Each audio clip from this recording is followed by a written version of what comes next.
আজ আমি বাড়িতেই ডমিনোজের মতো চিকেন মিটবল বানাতে চলেছি।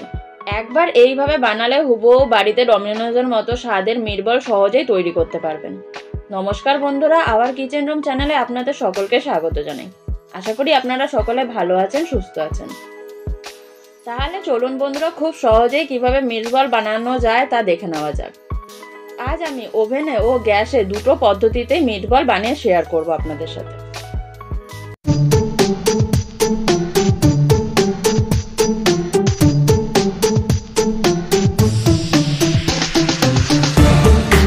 চিকেন মিটবল বানানোর জন্য 300 গ্রাম বোনলেস চিকেন নিয়ে নিয়েছি। এর মধ্যে দেব 1 টিস্পুন নুন, 1 টিস্পুন গোলমরিচ গুঁড়ো, 1 teaspoon chilli flakes, 2 teaspoon ginger garlic paste, 2 tablespoon cornflour, 1 tablespoon soya sauce, 1 tablespoon tomato sauce, 2টো কাঁচা লঙ্কা ও 3টি স্লাইস ব্রেড ছিঁড়ে দিয়ে দেব।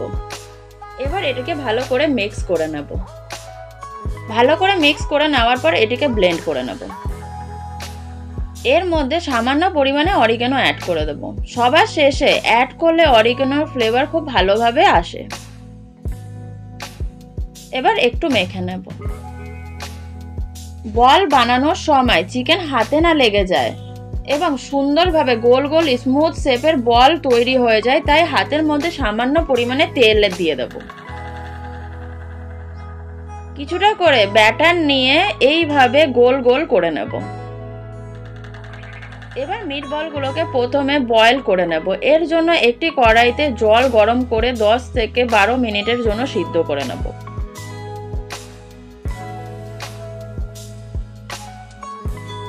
সিদ্ধ হয়ে গেলে এইগুলোকে তুলে নেব। এবার কড়াইয়ের মধ্যে 2 টেবিলস্পুন তেল ও একটি বাটারের কিউব দিয়ে দেব। বাটারটি গলে গেলে বলগুলো অ্যাড করে দেব।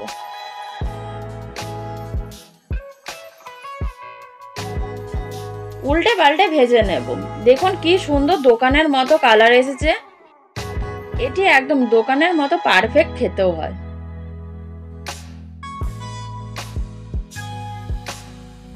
অন্যদিকে কিছুটা মিটবল গার্লিক স্ট্যান্ডে রেখে মাইক্রোওভেনে দিয়ে দেব।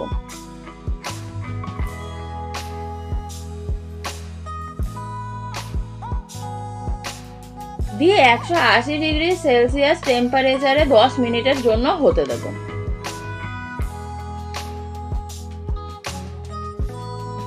10 মিনিট পর মাইক্রোওভেন থেকে বের করে নেব।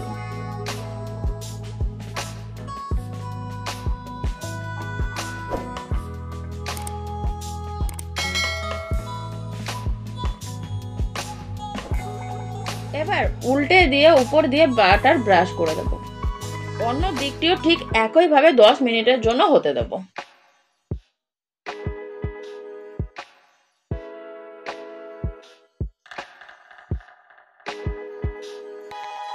10 মিনিট পর দেখুন আমাদের মাইক্রোওভেনেও মিটবলগুলো তৈরি হয়ে গেছে।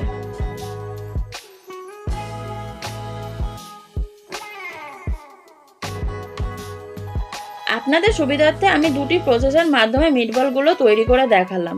আশা করি আপনারা সকলেই বাড়িতে খুব সহজেই এইরকম সুস্বাদু স্বাদের মিটবল তৈরি করে নিতে পারবেন। ভিডিওটি ভালো লাগলে এক্ষুনি চ্যানেলটিকে সাবস্ক্রাইব করে বেল আইকন প্রেস করে দিন এবং ভিডিওটিতে একটি লাইক, শেয়ার, কমেন্টস করে দেবেন। আপনাদের সাথে দেখা হবে পরবর্তী একটি নতুন পর্ব নিয়ে। ততক্ষণ ভালো থাকবেন, সুস্থ থাকবেন। পুরো ভিডিওটি দেখার জন্য আপনাদের সকলকে অসংখ্য ধন্যবাদ।